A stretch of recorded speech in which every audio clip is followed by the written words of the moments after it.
Troisième et dernier exemple, cette fois-ci chez nous.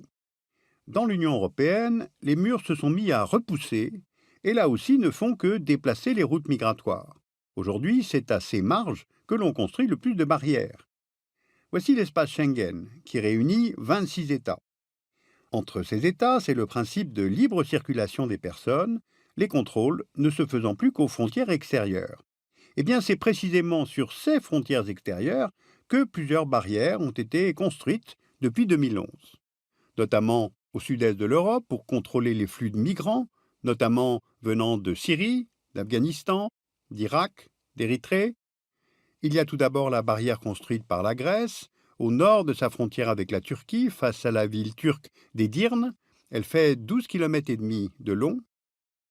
Ensuite, il y a la barrière construite par la Bulgarie, à l'ouest de sa frontière avec la Turquie. Elle fait 30 km de long.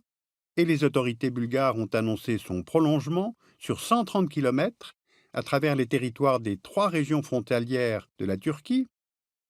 Et puis il y a la clôture érigée par la Macédoine à sa frontière avec la Grèce, de part et d'autre du poste frontière grec d'Idoménie. À terme, elle s'étendra sur 37 km. Plus au nord, maintenant, il y a celle construite par la Hongrie de Viktor Orban sur la totalité de sa frontière avec la Serbie, sur 170 km, mais aussi celle qu'Orban a fait construire sur la frontière avec la Croatie. Elle court sur 40 km, tandis que la rivière Drave forme une barrière naturelle sur le reste de la frontière.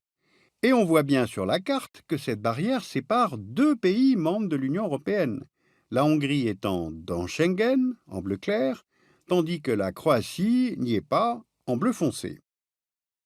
On a un cas de figure identique avec la Hongrie, qui prévoit de construire une barrière à sa frontière avec la Roumanie, ainsi qu'avec la Slovénie, qui construit une barrière à sa frontière avec la Croatie.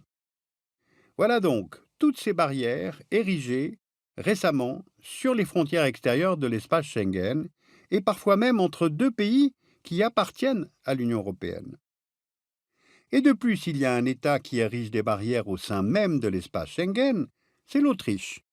On voit que tous ses voisins appartiennent à Schengen. Eh bien, cela n'a pas empêché Vienne de construire une clôture de 3,5 km sur sa frontière avec la Slovénie, de part et d'autre du poste frontière de Spielfeld, qui est la porte d'entrée de l'Autriche sur la route des Balkans. Et l'Autriche envisage de construire une clôture de 370 mètres sur sa frontière avec l'Italie, au col du Brenner, qui est l'un des principaux points de passage entre le sud et le nord des Alpes, ce qui est totalement contraire au principe de libre circulation au sein des pays Schengen.